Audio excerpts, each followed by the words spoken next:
Hello everyone, this is Snoo. Today I'd like to bring you the results of a deep dive test that I've been working diligently on the last few days. I decided to take it upon myself to explore strongbox farming and to get a very good sense on, from a data perspective, just how a variety of different quantity multipliers work with it. This is a strategy that I've employed virtually every single league. Ask any solo juicing map or about strongbox farming, particularly in reference to divination target farming, map-specific divination cards. They will tell you it's an S-tier strategy, easily one of the most consistent, efficient ways to farm tons of currency. Tends to be a bit jackpot-oriented. It can be a lot of fun. But it always seems to come through. Even last league, when everybody lost track of where the loot went, strongbox farming was still there, standing strong. I proved it with the perception versus reality on Crimson Temple video that I think brought a lot of value to the community. I want to get a better understanding about how all of this works. I don't want to mislead anybody because I always get a lot of questions about this, very, very specific data-oriented questions about it. And instead of just telling you guys what I assume is to be true or what I think is true or what people have told me or what I've heard, I decided to actually go the extra mile, do some research, and present to you guys some hopefully really useful data, enough data to essentially extrapolate a formula on how the increased item quantity multipliers all stack up with one another. We'll talk about that when I show you an Excel spreadsheet that I have ready to go. So if you know anybody who is super inquisitive about this way of farming, has highly specific questions about it, or you're just curious on how all of this works, definitely share this video with them. I think you will find it to be incredibly useful. So I must warn you now that the screen is about to get very bright. I do not have dark mode set on the Excel spreadsheet. So here we go. All right, you will also notice that you probably can't even read it because it has been zoomed out too much. I decided to start it off highly zoomed out this way, so you can kind of get a sense of how I went about doing it from a macro view here. I'll talk about it a little bit and then we'll zoom in and we'll kind of look at some of the numbers. So I call this a strongbox quantity multipliers testing. In my opinion, there are essentially four major quantity multipliers that can affect strongboxes that would be a part of any given strongbox strategy. There are more than four, but there'd be super ultra niche things like the tormented spirits. Not really going to be, that's just an example of something that would probably not be present in an actual strongbox quantity multiplying strategy. So what I did is I opened 1,600 strongboxes on 16 different settings, and I took a look at how 100 strong boxes in each different setting and kind of figured out how many divination cards were falling out of there. Which divination card I used to test? Well, I used the most common divination card in the game, Reign of Chaos. I went to the Castle Ruins map. That's the only map currently in Sanctum League where you can test it. There it was pretty easy to test, and it has a tendency to drop even with 0 increased quantity.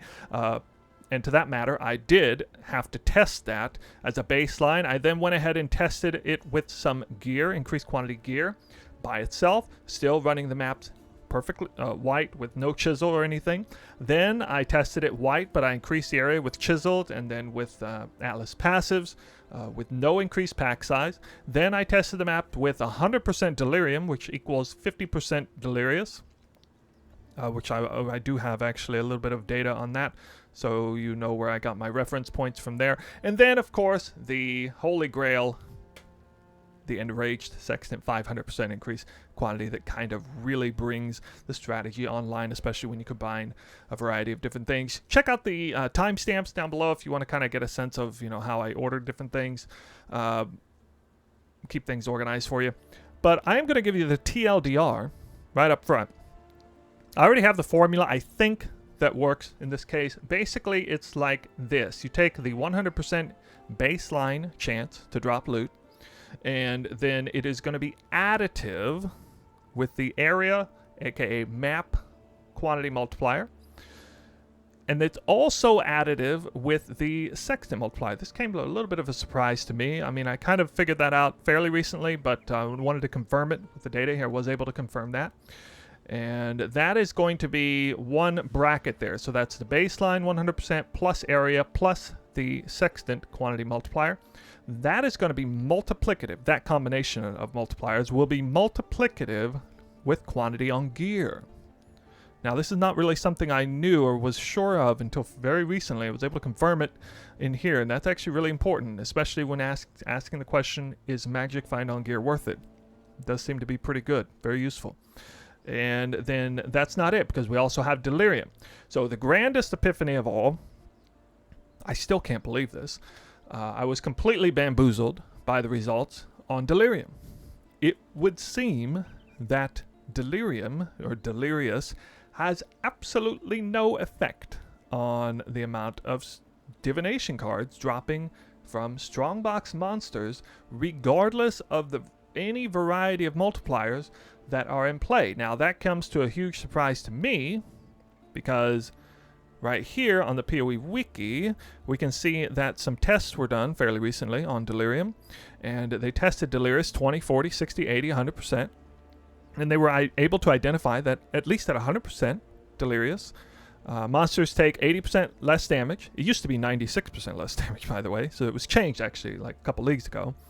But that also monsters drop 50% more quantity. That's its own separate multiplier, so I was expecting it to be highly impactful. 50% more quantity, as well as 100% more rarity. Now, I should go ahead and take this second to mention that divination cards are completely unaffected by rarity, so there was no testing of rarity. Rarity adds a whole lot of more variables to the equation. If I was to try and do this test with uniques or whatever, take that upon yourself if you wish, but it's not something I wish to test at this time. But at any rate, it had no effect. Now, I don't know where the comment on here went, but it looks like this page was edited somewhat recently. Somebody actually brought it to my attention that there was a little note in here. It mentioned it was unconfirmed, but that the delirious more quantity and rarity multipliers did not necessarily affect league mechanic monsters, or monsters that spawned via a league mechanic, which is huge news, actually, to me, if that's the case. Honestly, kind of didn't believe it, but I have to believe it now because it seems to be true, based on my data, which we'll get into.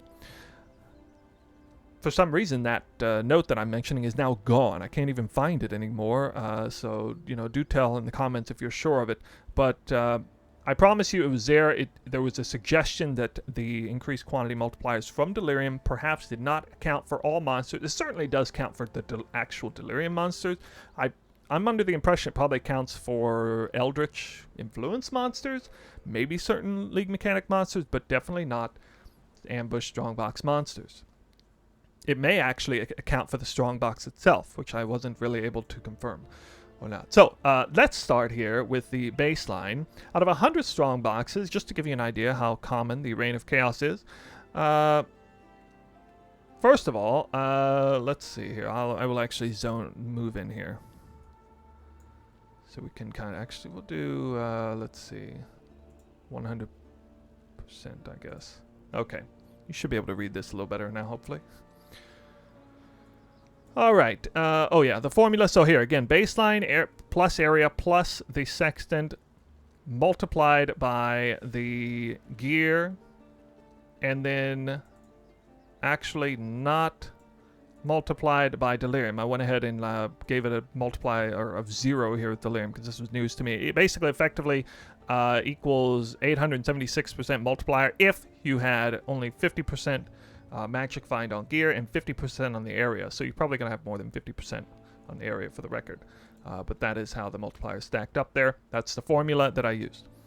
Baseline here is every single strong box that I open. If it's 1, that means 1 card dropped. If it's 2, that means 2 card dropped. If it's red, that means a card dropped from inside the strong box and was not counted for the sake of this test. Now, I did go ahead and log it in just so we can kind of maybe get some sort of added data for how often the cards drop from the strong boxes themselves. It's not really what I was testing here, but I did log that data, and that's what the red line total is. So anything written in red signifies a card or cards dropping from the strong box themselves. It is believed that area multipliers affect the drops from strong boxes, only the map area multiplier, even though it's additive with the Sextant and baseline. Sextant definitely does not impact the drops from the strongbox itself. So definitely want to differentiate those two things. Anyway, 9 cards dropped. Now I put a projected number or projected weighting 0.08. So the weighting was 0.09. So basically 1 in 11 strong boxes open one. But I have it set at 0.08 because the reason I have it set there is because I was able to cross-reference the drops across all different settings. It was able to essentially or I guess I'm not sure how to phrase it, reverse engineer the weighting based on the average, extrapolate all the data out and look at the averages of all that. I'm not really a math guy, but I'm trying here. So we got 0.08 on the projected there. Now with that in mind, 0.08 being baseline, that's with nothing. That's with no quantity, no pack size, no nothing. I should mention here that pack size was not actually included in the test. I deliberately had 0% increased pack size. Now, I personally believe that pack size is effectively the most important factor. It's not really a quantity multiplier, but if you want to think of it as a quantity multiplier, probably think of it as its own separate multiplier at essentially a 1-to-1 ratio. So, for example, a nice, healthy 8 mod corrupted map with the appropriate Atlas passives will result in somewhere around 50% or more increased pack size on the map, and that is going to give you effectively 50% more loot, in my opinion. Something like that. Now, again, I didn't test that, but I just want to make that side point about pack size. All right, so let's move on to the gear threshold. Now, I have 35% here. I was actually wearing 50% gear, but I should point out here, thanks to one of my own community members bringing this up to my attention, I wasn't aware of this resource. Now, I had heard through the grapevine that increased quantity on gear is actually suffers diminished returns, which is hard to believe because why would it suffer diminished returns? It doesn't make much sense. It makes sense for increased rarity to suffer diminished returns, but not quantity. However, it looks like it does because there was some tests. I'm not sure how old this is, and I can't really speak for the efficacy of this data right here in front of you. But I do believe it's probably true. And what this basically shows here is that, for example, when you have 50% increased quantity of gear, which is this vertical line here, essentially what you actually have is the 35%-ish, which would be the horizontal line. And my character in game actually has around 61% quantity, which means I actually have around 40% increased quantity in terms of how the calculation actually comes out in the end, evidently. So just wanted to bring that to your attention. That's why I have 35%. So I wore 2 pariah rings and a gold worm, and that equaled 50% increased quantity of gear, but the multiplier is presumably 35% on there as its own multiplier. And that resulted in 14 cards dropping, projected weighting of 0.11, but actually came out a little high. That's okay. I mean, probably within the margin of error there. Now, after that, I tested by itself 50% increase quantity on area. Now, I sort of jerry-rigged my Atlas passive tree to give myself quantity. I used like Wandering Path, and then I only took the quantity wheel, but didn't actually roll any modifiers on the map. So it didn't, there were no. It was very consistent. It was always 50% increased quantity on the area, and that resulted in, again, 14. Now, this should come out to an actual 50% multiplier there, but that resulted in 14. And then after that, I did Delirium. Now, I wrote this in red, and each time because essentially it equals nothing. It didn't count, I guess. So the red that's what the red color basically means. It basically means it doesn't count for anything super special. Delirium is there, and you'll see that this was the first moment that I got surprised because I only found 7 cards. I thought, wow, that's interesting. A little bit of an outlier. Maybe it's a fluke. I kept testing it later on, and I discovered it wasn't actually a fluke. So I was projecting a readjusted projection of 0.08. As I got 0.07. You did notice that I got a lot of cards 16 times. Out of 100 strong boxes, 16 of them dropped divination cards, though I thought it was kind of interesting. It was the highest one there. And then here at the end, we did the 500% increased item quantity sextant. Now, I knew this had better give me the most cards by a mile, and it did. It gave me 41 cards and a projected weighting of 0.48 there. And of course, these projected weightings are based on the baseline being a projected weight of 0.08. That's how I was able to calculate that. Again, using this formula here up top. All right, so that was it for the single, or it was just essentially testing the different quantity multipliers exclusively by themselves to get kind of a baseline idea. Now, in my opinion, this sample size is not nearly big enough, especially just for the single. It is big enough when you combine some of the bigger ones, especially with the Sextant multipliers. But, oh, I should mention there's also, of course, the Divination Scarab, but I didn't use it. I didn't use the Divination Scarab. There's no reason to test that, really, because the assumption is that it works wholeheartedly in every scenario, every situation. The Divination Scarab works completely. So if you run a polished Divination Scarab, you are going to find twice as many Divination cards from all sources on the map. All right, so now we have pairings, a double of gear and area together. So, according to my formula, these should be multiplicative with one another, and so that's why the projected multiplier is a little higher, and it did come very close there. It got 17. Right, 17. Area also impacts the drops from the Strongbox itself. That number came out fairly high too. Interesting data point. Not enough sample size to know for sure, but that's what the red number is. I mean, 12 out of the 100 Strongboxes opened div cards on top of that. Now again, this is not 12 plus 5 equals 17. This is 17 cards from the monsters and 12 cards from the Strongboxes too. Just want to make that absolutely clear that the number here on the red line did not go towards the data otherwise. What we're testing here specifically is the monsters themselves, because that is where you get most of your apothecaries when you're farming Crimson Temple. All right, so next after that, I combined gear and Delirium. Now here again, I had a chance to see, okay, really? Is Delirium not actually working at all? Well, interestingly, these numbers came a little higher with the assumption that Delirium is not affecting the drops in any way, shape, or form. This is essentially what this looks like is just gear by itself again. But of course I wanted to test them together, to be sure. But it came a little high. 15 cards dropped, projected 0.11 on the drop rate, got 0.15, however. So a little high, kind of close to that margin of error, I'd say. But anyway, again, sample size is not insanely big, so fortunately, I'm doing multiple tests here, and we'll see if we'll get better numbers later on when we're looking. Next, I have gear and the Sextant together. Now, these should be separate multipliers, so I knew that this number should come out quite a bit higher at a projected weight of 0.59 because we're multiplying basically 1.35 times 6, essentially, is what we're doing. So it's baseline 1 plus 5, 100%. And then times 135% to get the weighting here of 0.59. Okay, so I got 55 out of 100. That was close. So it's pretty close. Didn't get very many cards from Strongboxes. Just a side note there.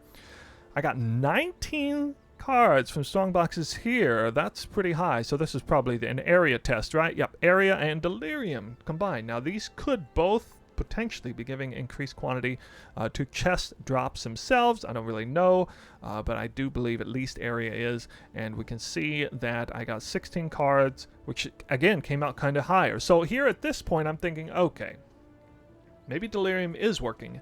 If Delirium really was indeed its own 50% multiplier, the number would have been a lot higher though. So it is actually closer to the projected weighting of it not working at all versus working wholeheartedly at 50% increased multiplier.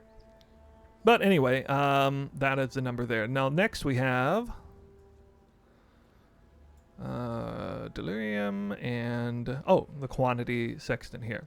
All right, so here is when I got the first bit of aha. All right, so this really kind of blew me away when I saw these results.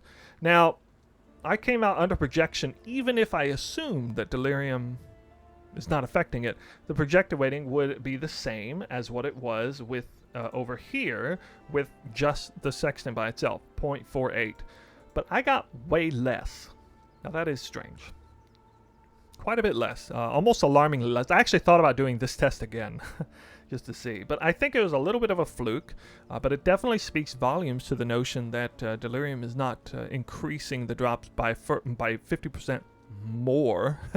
Because if it was, I would have had something like 70-ish cards, not 34 or 48. But anyway, that was a very interesting find there. And then after that, we moved to the triple, or I linked up 3 different multipliers together.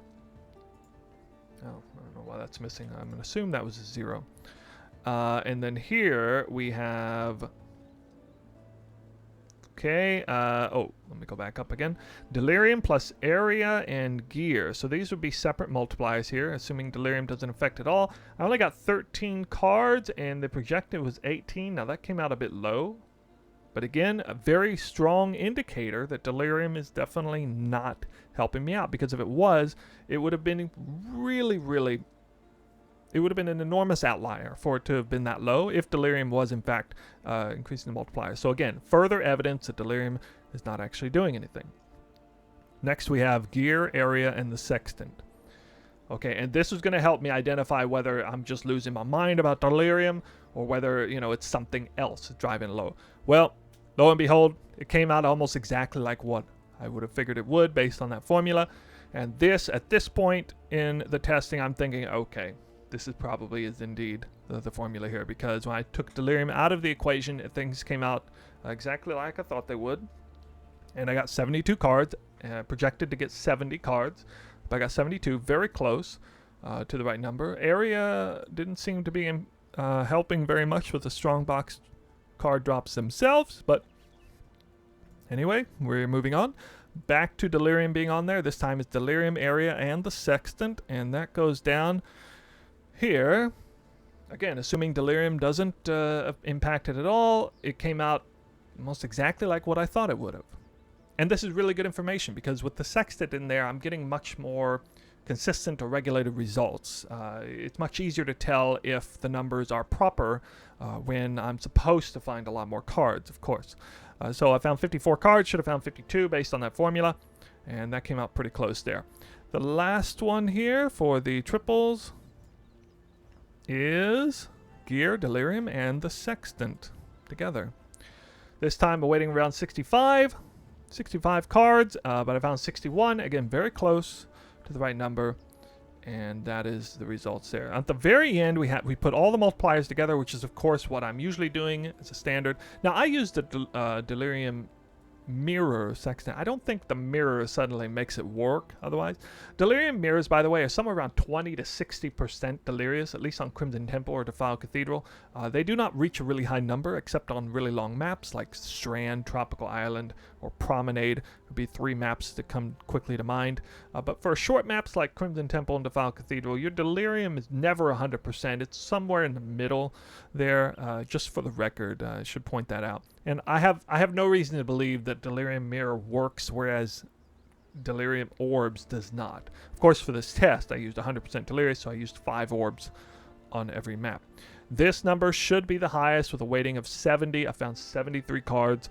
I was really happy to see a result come so close to what I thought. And so that is me feeling about 90% sure of myself that this formula is right. And again, of course, I've collaborated a little bit with my own community, and this is what we think how it probably works. Especially, you know, when you factor in the basically gear is the only separate multiplier that is increasing things further, but that it does suffer from diminished returns. It definitely makes me feel a lot better about the decision to go a kind of magic find hybrid strategy. And I have, fortunately, in the past told people when they ask the question, should I be using magic find, to say, well, it's a good idea to put it in, but don't, you know, break your backs over it. Don't go crazy. Don't go all in glass cannon. You don't try to, you know, get 100% increased quantity unless you really, really want to do that. Just wear the boots. Just get a couple flasks. Get a couple Ventors, maybe, you know. Some little small combination of those things will go a long way, and it definitely looks like that is the case based on what we're finding here. And again, pack size is going to be a really big important factor too, which is why I think 8-mod corrupted maps are a really smart way to do it. And I was getting excited to test 100% Delirious 6 modded maps, but I'm thinking maybe that might not turn out quite as well as I thought it would initially based on these findings with Delirium. So guys, that's basically it. That's all I got there. Now I guess I'll zoom it back out. Oh, wrong way. That is a lot of data, and you know, if you have any questions, you know, by all means take a screenshot. I know I'm standing in the way, some of that stuff. You can zoom in through your camera if you want. What did you think of these results? Have you ever done a test like this? Do you want to, you know, take up the mantle and make a much grander test, bigger sample size? I'd love it. Absolutely would love it if you did. Let me know if you know of any, if you're privy to any special testing or information that I was completely unaware of. This is how I think it works. I think it basically just takes the sextant, the area, and the baseline, combines those in an additive fashion, and then multiplies it with the gear. And then the Delirium mirror or Delirium orbs have no impact, evidently, on the Strongbox monsters themselves. However, it should be said that Delirium itself, or Delirious, has a huge impact on, you know, a lot of the rest of the map. Definitely see more cards overall, but again, just explicitly looking at this one source, the cards that are sourced from Strongbox monsters themselves seem to have no impact. All right, so that's all I got for you. Please, again, share the video with people who are asking questions. Again, I get so many questions about this. I know a lot of people love digging in on the numbers. They love the min-maxing side of things. I like doing it too. This was quite a project. It took some time, but I'm glad I was able to get it out to you, and hopefully it brings some good value to you. I got to get back to farming the Crimson Temple and 1,000 maps. I will probably not really change anything based on this information. I'll still definitely be trying to be intelligent with the Delirium on how I use it, but I guess I will be a little bit more relaxed on making sure that I open every single Strongbox under the Delirious fog. Maybe that's not quite as important as I thought it was. So I'm happy to have learned something today. I hope you learned something too, and I'll see you in the next video. Bye for now.